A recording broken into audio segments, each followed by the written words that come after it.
سپاس از شما. اما اندیشکده مسائل ایران در مطلبی به قلم مهدی قدیمی روزنامه‌نگار با عنوان چماق، هویج و اره، اونچه این روزها در عمان میان نمایندگان آمریکا و جمهوری اسلامی گذشته رو نه مذاکره بلکه جلسه توجیهی از سوی دولت دونالد ترامپ برای اتمام حجت توصیف کرده. جلسه‌ای که میتونه مقدمه توافق باشه یا شروع فصل دیگری از فشار و تهدید. با توجه به این تحلیل اگرچه احتمال توافق وجود داره، اما گزینه عدم توافق و آغاز یک حمله نظامی محدود هم کاملاً روی میز هست. حمله‌ای برای از بین بردن زیرساخت‌های موشکی یا هسته‌ای جمهوری اسلامی که میتونه با فرسایش تدریجی حکومت ادامه پیدا کنه. اما در صورت توافق هم شرایط به سبک برجام نخواهد بود. طرف آمریکایی ویتکاف سرمایه‌داری است که با وعده سرمایه گذاری مافیای اقتصادی جمهوری اسلامی رو وسوسه میکنه. این در حالیه که ترامپ طبق الگوی همیشگیش در لحظه بحرانی میز مذاکره رو ترک میکنه تا امتیاز بیشتری بگیره. با این حال دولت جمهوری اسلامی توان و اختیار لازم برای امتیازدهی واقعی رو نداره. حتی اگر توافقی امضا بشه، جذب سرمایه خارجی مستلزم تغییراتی اساسی در ساختار اقتصادی و حقوقی ایرانه که عملاً ممکن نیست و همین باعث میشه که باندهای قدرت حتی تخریب در جنگ رو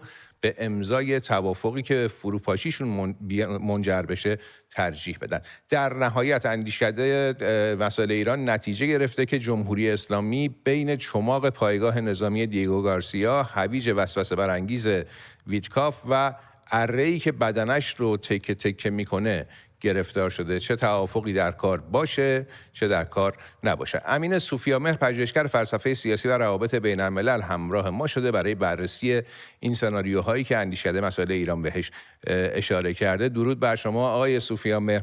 در تحلیل اندیشکده دو مسیر اصلی برای آینده مطرح شده. یکی سناریوی شکست مذاکرات و حمله محدود نظامی و دیگری رسیدن به توافقی پرهزینه برای جمهوری اسلامی. شما کدوم سناریو رو محتمل‌تر می‌دونید؟ ببینید الان بسیار دشواره که نتیجه بگیریم چه اتفاقی خواهد افتاد، به دلیل اینکه این مسئله برای جمهوری اسلامی مسئله سرنوشت سازه و هیچ گزینه مطلوبی نداره.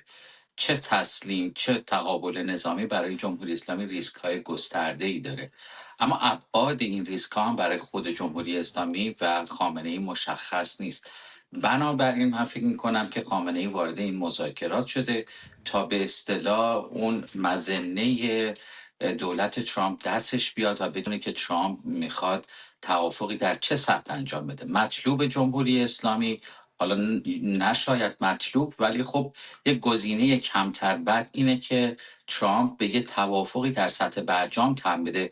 منتها مشکل این مسئله اینه و دو تا مانع اصلی بر سر توافقی در هیئت و سطح برجام وجود داره. یکی این که خود ترامپ بارها گفته بود که برجام یک توافق ضعیف، آمریکا سود اقتصادی ازش نبرده و در نهایت به جمهوری اسلامی اجازه میده که سلاح هسته‌ای رو به دست بیاره.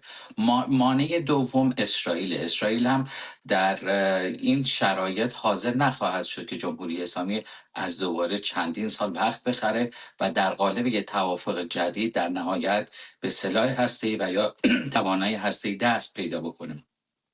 مسئله دیگه ضعف بی سابقه جمهوری اسلامی، ضعف نظامیش، ضعف منطقه‌ایش، از رهگذر به اصطلاح تضعیف نیروهای نیابتی و مسئله عدم مشروعیت و بحران‌های گسترده و عمیق در داخل کشور ایرانه. این ضعف‌ها باعث شده که به دولت ترامپ امید بده که اگر که به میزان لازمی این فشار نظامی و اقتصادی و فشارهای حداکثری رو اعمال بکنه، میتونه جمهوری اسلامی رو تسلیم بکنه.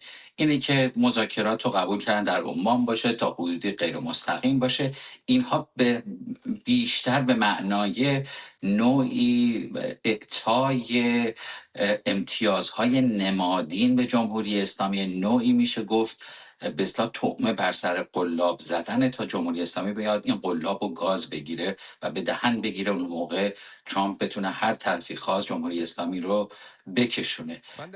سوال پرسش بعدی هم در همین مورد مورد هست جناب صوفیامه. ما فرض کنیم که یک مذاکره‌ای شکل بگیره و یک توافقی در این مذاکرات شکل بگیره. آیا این احتمال وجود داره که جمهوری اسلامی با دادن امتیازهای اقتصادی و نمادینی که شما اشاره کردین بخواد خودش رو نجات بده و ساختار خودش رو حفظ کنه و احیا کنه، یا اینکه به قول مهدی قدیمی که نویسنده این مطلب هست رو به فروپاشی میره از درون؟ این ریسک های بزرگی برای جمهوری اسلامی. اولین ریسک جمهوری اسلامی اینه که انتظارات مردم بالا میره، چیزی شبیه بعد از برجام و خیزش 1996.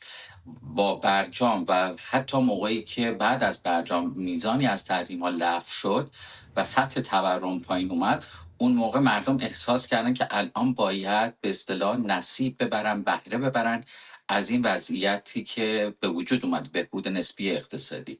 انتظاراتشون بالا رفت، ولی وقتی که دیدن انتظاراتشون برآورده نمیشه سرخورده شدن و این سرخوردگی باعث خیزش‌های گسترده‌ای شد. این اتفاق میتونه در صورت توافق جدید و گشایش نسبی اقتصادی پیش بیاد. ببینید خیزش های مردمی و اقتصادی لزوما موقعی که وضعیت مردم خیلی خیلی بدی به وجود نمیاد، یعنی محتمل هست که به وجود بیاد، اما یکی از عوامل خیزش هایی که محور اقتصادی دارن مربوط میشه به بالا رفتن سطح انتظارات و اون موقع زمانیه که مردم فکر کنن به اندازه کافی بهره نبردن از این گشایش اقتصادی. این یک خطری برای جمهوری اسلامی ده.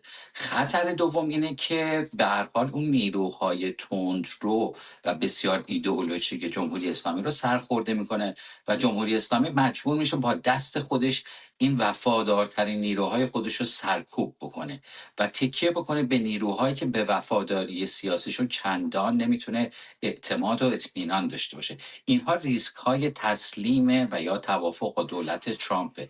اما اگرم که به هر حال تسلیم نشه و اون گزینه نظامی یا دولت ترامپ عملی بکنه، اون موقع این خطر وجود داره برای جمهوری اسلامی که مشخص نیست ابعاد این حمله به مراکز موشکی و هسته‌ای محدود بشه و میتونه ساختار فرماندهی سپاه، بسیج و حتی ساختار رهبری سیاسی جمهوری اسلامی رو هم به اصطلاح در بر بگیره.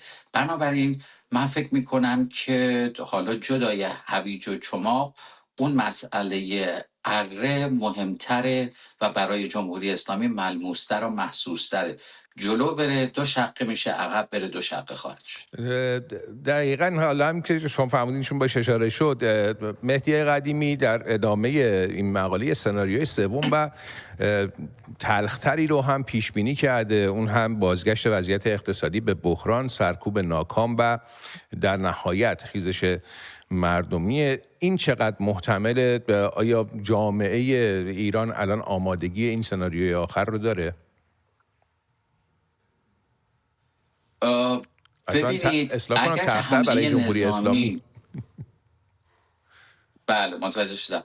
بله ببینید، اگر که حمله نظامی صورت بگیره، احتمال خیزش‌های عمومی دست کم در آینده نزدیک احتمالش بسیار کمه، به دلیل اینکه وقتی که حمله نظامی صورت بگیره مردم ایران به نوعی میخوان تماشا بکنن و منتظر نتایجش بمونن. این میتونه زمان بخره برای جمهوری اسلامی که یه مقدار خیالش راحت باشه از اینکه خیزش‌های گسترده بوده، اما این به معنای این نیست که اعتراضاتی شکل نخواهد گرفت. ولی اگه حمله نظامی صورت بگیره و بعد از اون مثلا بعد 7-8 ماه 5-6 ماه مردم احساس کنن که جمهوری اسلامی الان به صورتی تضعیف شده که با یه خیزش عمومی میتونن سرنگونش کنن، اون موقع امکان این که اعتراضات شکل بگیره و موجب فروپاشی و سرنگونی جمهوری اسلامی بشه وجود داره. اما اگه گشایش اقتصادی هم صورت بگیره، باز هم امکان اعتراضات به همون دلایلی که خدمتتون عرض کردم وجود داره. بنابراین من فکر می‌کنم موقعیت همون موقعیت اره است برای خامنه‌ای. شما معتقدین که اگر مثلا توافقی بکنه جمهوری اسلامی، یعنی زودتر مردم به اون خیزش که حالا صحبتش شد میرسن تا اینکه بخواد حمله نظامی صورت بگیره؟ درست میگم؟ بله، چون که اون موقع فنر مطالبات مردم رها میشه. ببین شما میتونید یک دوره سختی رو تحمل کنید به امید گشایش در آینده، ولی وقتی که اون آینده فرا برسه و انتظارات شما و میلیون ها ایرانی پاسخ نداده، یه حس ناامیدی و سرخوردگی به وجود میاره و حتی نوعی رزنتمنت اجتماعی و یا کینه‌توزی اجتماعی به وجود میاد. مثلا مردم میگن که حالا که گشایش اقتصادی به وجود اومده، چرا این صرفا نیروهای سرکوبن که ازش دارن بهره میبرن؟ چرا نیروهای نیابتیان از دوباره دارن از این گشایش اقتصادی بهره میبرن و نه ما؟ و این به وجود میاره یک نوع کینه‌توزی اجتماعی و باعث خشم عمومی خواهد شد و فنر مطالبات مردم رها خواهد شد و اون موقع جمهوری اسلامی نمیتونه این مسئله رو مهار بکنه. این هشدارها هم خود طرفداران رژیم میگن که شما امید زیادی به توافق نبندید و به مردم نگه وقتی که توافق میشه وضعتون خوب میشه، چون که میتونن که توافق این پیامو به جامعه میرسونه که هم جمهوری اسلامی یه مقدار. متاسفانه ما ارتباطمون رو از دست دادیم، ولی سپاسگزارم از آقای سوفیامهر که همراه ما بودن در میز خبر. پرسش هایی که در مورد سناریوها بود و مطرح کردیم رو پاسخ دادن. امیدوارم که مفید فایده برای شما بینندگان عزیز هم بوده باشه.